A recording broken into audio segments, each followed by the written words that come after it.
The crystal wine glass tilted in slow motion, red liquid cascading onto worn sneakers.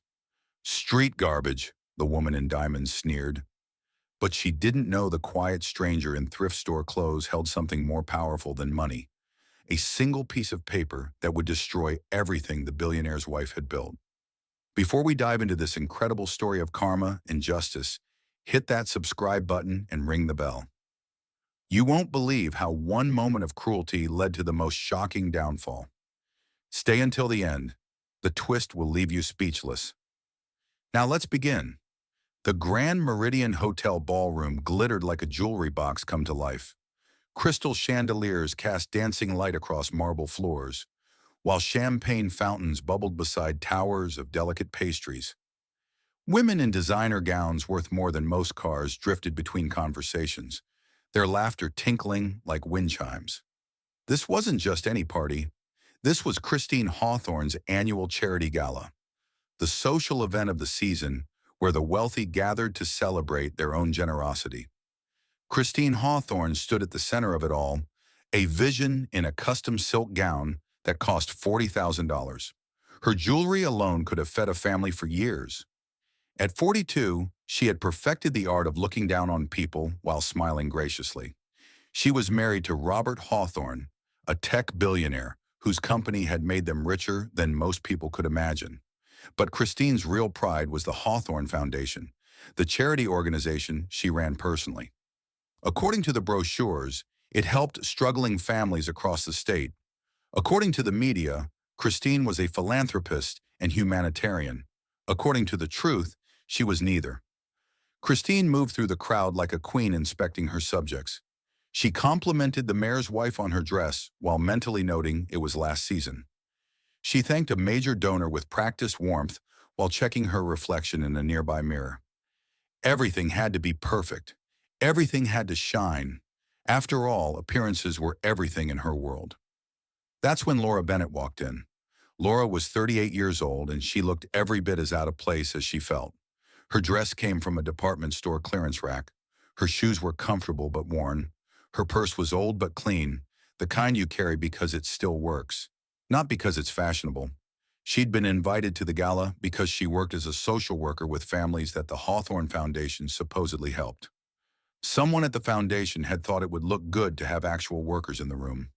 Someone hadn't thought through what that meant. Laura clutched her invitation card and tried to blend into the background. She wasn't here for the champagne or the spectacle.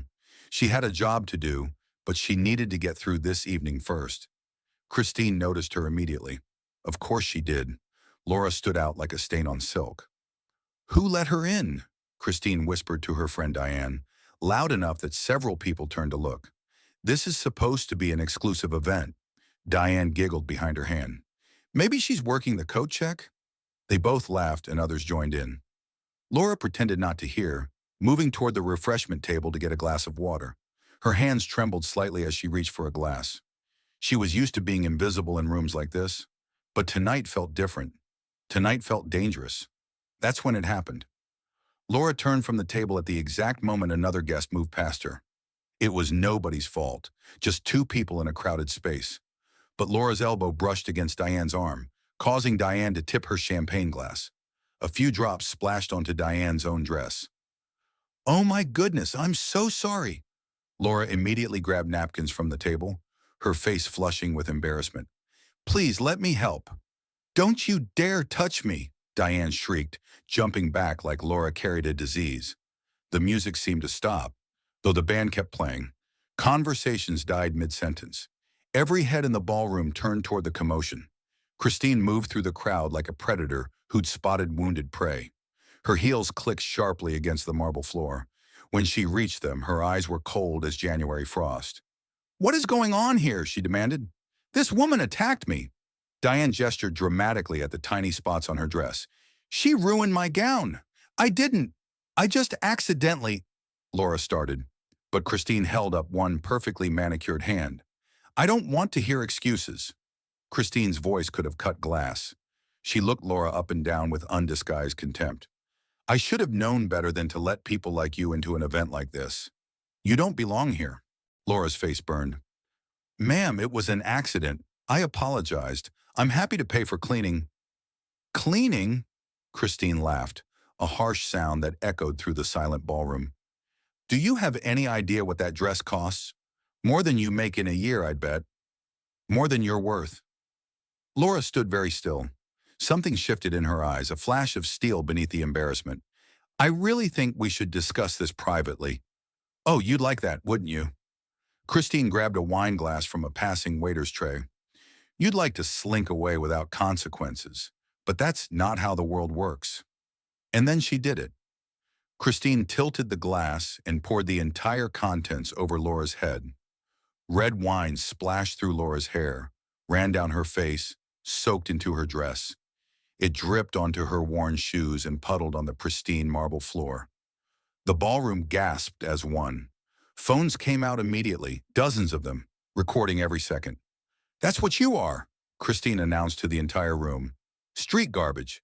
And garbage doesn't get to mingle with civilized people. For a long moment, Laura just stood there, wine dripping from her chin. She didn't cry. She didn't scream. She didn't run from the room in humiliation like Christine clearly expected. Instead, she reached into her old purse and pulled out a napkin. She wiped her face slowly, deliberately. Then she looked Christine directly in the eyes. You really should have checked who I was before you did that, Laura said quietly. Christine threw back her head and laughed. Oh? And who are you? Nobody. You're nothing but a charity case who got invited by mistake. Actually, Laura said, reaching back into her purse, I'm the caseworker assigned to audit your foundation. The smile froze on Christine's face. Laura pulled out a laminated identification badge. State Department of Social Services, Fraud Investigation Division. Her full name, Laura Bennett, Senior Investigator.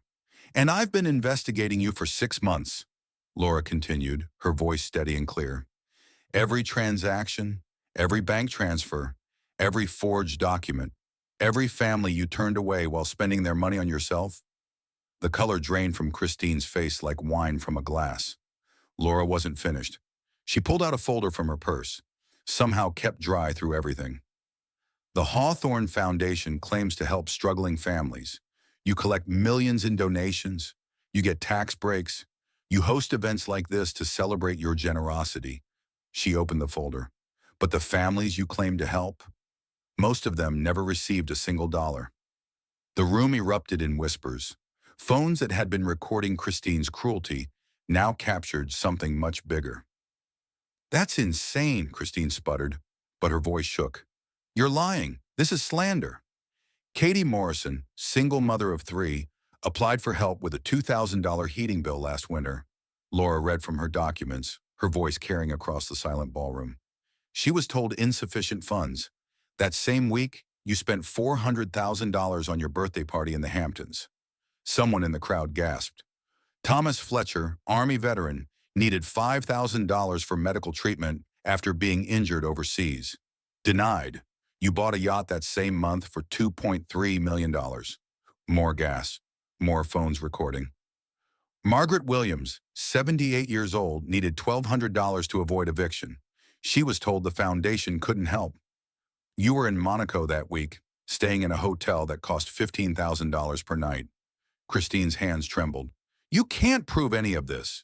I have bank statements showing $8.7 million diverted to offshore accounts in your name. I have emails from you directing staff to reject applications so more money could be moved. I have testimony from 12 employees who witnessed your fraud. Laura's voice remained calm, almost gentle. And I have recordings of you bribing an accountant to falsify tax documents. The room exploded. Everyone started talking at once. Christine's friends backed away from her like she'd caught fire. Christine's phone started buzzing. Then it started ringing. She looked at the screen and her face went white. It was Robert. The video is already online, someone called out. It's everywhere. They were right. In the 30 seconds since Laura had revealed herself, multiple guests had posted the wine-throwing incident to social media. But now it wasn't just a viral moment of rich person cruelty. Now it was a billionaire's wife assaulting a state investigator who was exposing her fraud. The hashtags were already trending. News outlets were picking it up in real time. Christine's phone kept ringing. Robert, her publicist, her lawyer, the foundation's board of directors. everyone calling at once, demanding to know if it was true. "This is ridiculous," Christine said, but her voice had lost all its confidence. "I'm calling my lawyer. You'll regret this. Do you know who my husband is?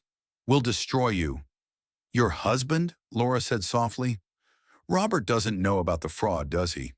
That's why you kept 2 sets of books. That's why you used encrypted emails. You've been hiding this from him, too." Christine's eyes widened. She hadn't expected that. "Robert's company is publicly traded," Laura continued. "When shareholders find out his wife has been running a fraudulent charity, they'll lose confidence. Stock prices will drop, and he'll have no choice but to distance himself from you to save his business." As if on cue, Christine's phone buzzed with a text message. From Robert. 3 words. "We need to talk."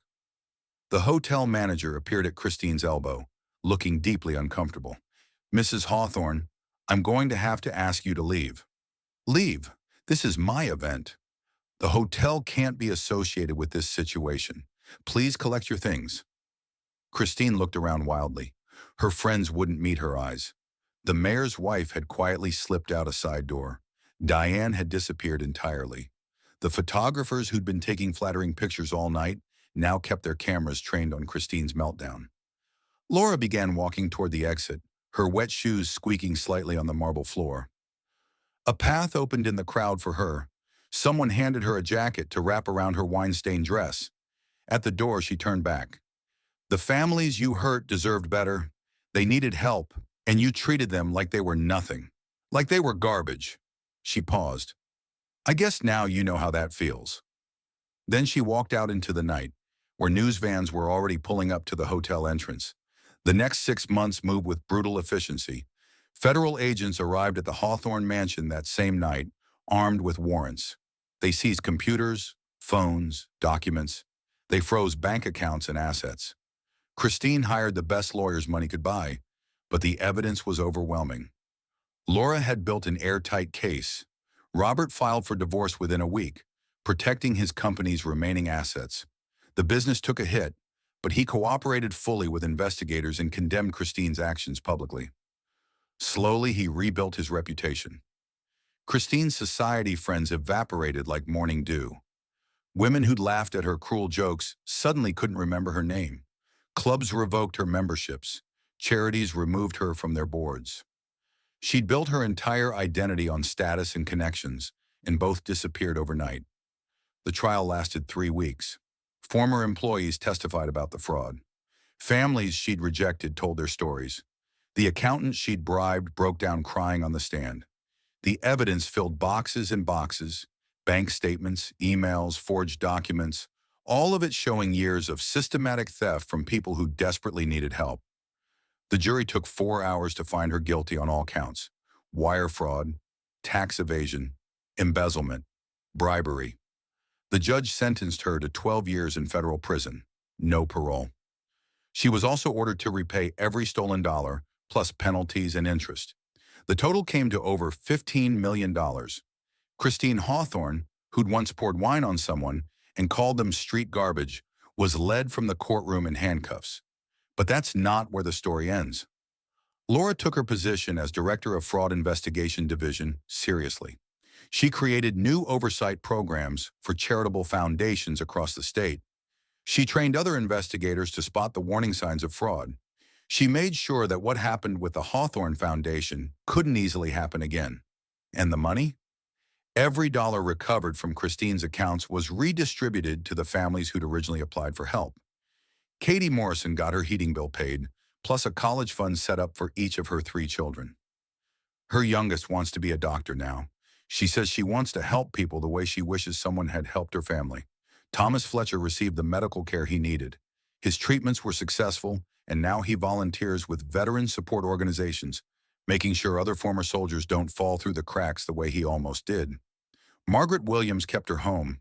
At 79 now, she volunteers at the community center 3 days a week, serving meals to people who remind her of herself a few years ago.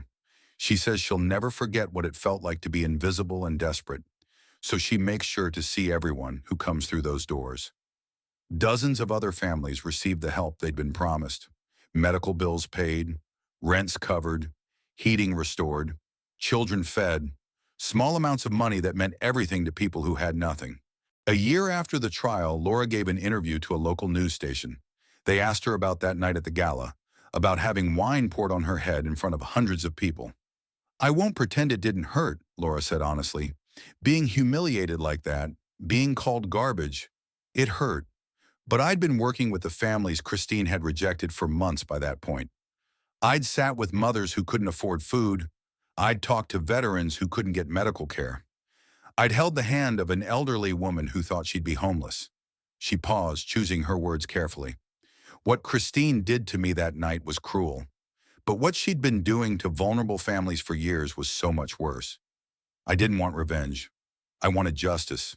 I wanted those families to get what they'd been promised." The interviewer asked if she'd known Christine would react the way she did. Laura smiled slightly. "I knew Christine Hawthorne was cruel. I'd seen it in her emails and how she talked about the people asking for help. I'd heard stories from her former employees. But honestly, I thought she might just have security escort me out. I didn't expect the wine." Her smile faded. "But in a way, I'm glad it happened. That moment got the world's attention. It made people care about the story. And because people cared, we were able to help all those families. Sometimes bad things happen for good reasons." As for Christine, she sits in a federal prison, her designer gowns replaced with standard-issue uniforms. The woman who once threw parties that cost more than most people's houses now shares a cell with 3 other women. The woman who called someone street garbage now understands what it means to have nothing, to be powerless, to be invisible. Some people say the punishment was too harsh. Others say it wasn't harsh enough. But everyone agrees on one thing. Karma is real, and it caught up with Christine Hawthorne the moment she let her cruelty become visible to the world. The wine-soaked dress Laura wore that night? She kept it, not as a trophy, but as a reminder. A reminder that treating people with dignity matters, that wealth doesn't make you better than anyone else, that every person you meet deserves basic respect, because you never know their story, you never know their struggles, and you never know who they really are. This story proves that karma is real and that no amount of money puts you above consequences. Christine thought her wealth made her untouchable. She was wrong. If this story moved you, smash that like button and share it with everyone who needs to hear this message. Drop a comment telling us what you would have done in Laura's position. And don't forget to subscribe for more incredible stories of justice and karma. Remember, treat everyone with respect because you never know who they really are. Thanks for watching, and I'll see you in the next video.